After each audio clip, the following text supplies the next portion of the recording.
Good morning. So here we are with the xv250. This is the S model. This is an import, and we've got a bit of a problem with the starter. So as I go to start the bike, ignition on, all you get, I don't know if you can hear that, is a tick. And then lo and behold, it's going to work now. Okay, but intermittently, it's only intermittently starting.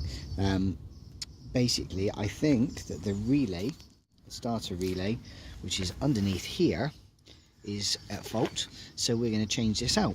As you can see, I have a custom seat set up, so I'm just going to remove that and then we'll get that out.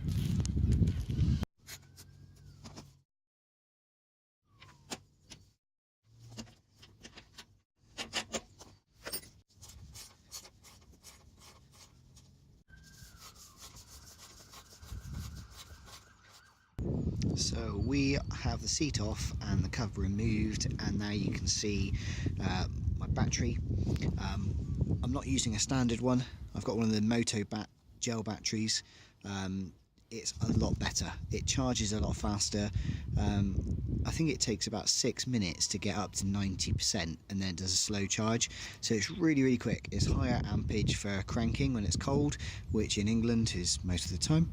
And just behind it you can see there's the starter relay we want to get out, and it's connected to the main live. So what I'm going to do next is just undo the battery. The nice thing about the Moto batteries is that they have 4 terminals. So you can run your mains off one and your auxiliaries off another. You just need a second set of attachments to go onto the rear sets. Something I'll be doing later. It is now removed. As you can see, due to the weather in England being so wet, everything gets corroded really quickly. So as I thought, we've got a bit of corrosion there on the old starter relay, so we're going to whip that out if we can, and we're going to replace it with a new one. They're not very expensive. I picked one up for about £15 next day delivery. Hopefully this will sort the problem. So to remove this you need a 10mm spanner. It's going to be a bit hard to show you because it's attached quite firmly, but if I pull back these little covers underneath, you've just got, oh yeah, look at the rust on that. You've just got these 2 little 10mm nuts, okay, and then there's one plug fit bullet connector there that we've got to disconnect as well. What I'll do with the new one is I'm going to cover it in some Vaseline so that it's protected a little bit more from the water, but we'll have a good look at this once it's out.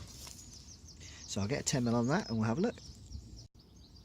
So there we are, we just removed the 10mm nuts. As you can see, the positive side is completely corroded. Water must have got in there, and it's actually corroded all the way down into the relay. So we're not going to be getting a good connection there, are we? As you can see, the other side is in really good condition. So that must have been covered up or tucked away just enough. So something wasn't quite right there. But you've also got corrosion on the bottom of that one. So what I'll do with the new one, which is here, I've covered those connections in Vaseline, okay, just to protect them. I guess you could also use like a hot glue or something like that to cover them.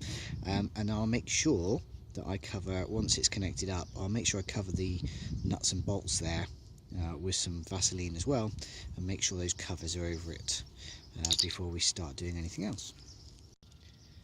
So the next thing I'm going to do is just clean up all these connections that I can see that need some attention with the Dremel.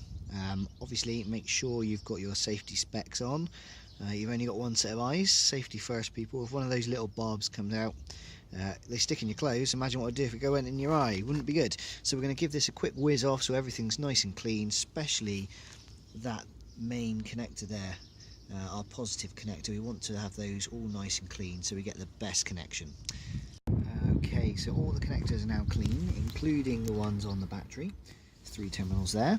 So we're now going to put the relay back in, starting with the negative. Obviously there's no voltage to worry about because it's all disconnected, but it'd just be easier because it's the lower one to do that first and then do the top one.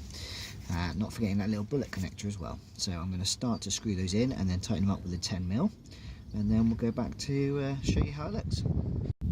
Okay, so that's now in place and tightened up. I'm now going to get some Vaseline and just cover all in here so the water can't get to these connections, and then I'm going to pull these rubber covers over the top of the nuts and bolts so that they're covered from the top as well.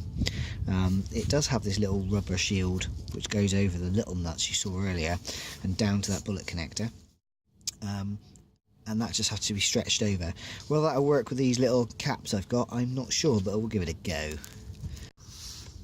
Okay, so the connection's now on and covered, and I've slipped it back into where there's the little rubber holder for it, and all it does, it gently pushes into that and that holds it in place. And that little rubber holder is just a circle with 2 slots, and it just pushes onto 2 pins, basically flat pins. And all you do to get it out is to push it from this side and it slides out. If they've been in there a long time, it might be a bit hardened, but this one's actually not too bad. So in it goes. I have got a spare one of those, came with the relay, which was quite good. So that's all cleaned up now. All we've got to do is put the battery back in and we can give it a test. So we'll do that now. Okay, so everything's back together. The new relay's in place and all the connections are cleaned up. So all we've got to do now is start it. So ignition's on.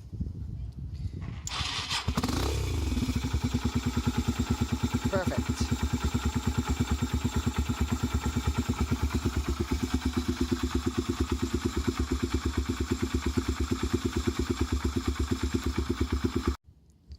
So it's a nice little job to do, even if you're not very experienced. All you need is a couple of spanners, a 10mm and a 13, to take that relay out, take the battery out, give everything a clean, put it back together, and now the bike can send power down to the starter motor and kick things off. Much better than push starting it, which is what was happening this week. So thanks for watching, and if you have any questions, please don't hesitate to ask. Links to the parts will be in the description.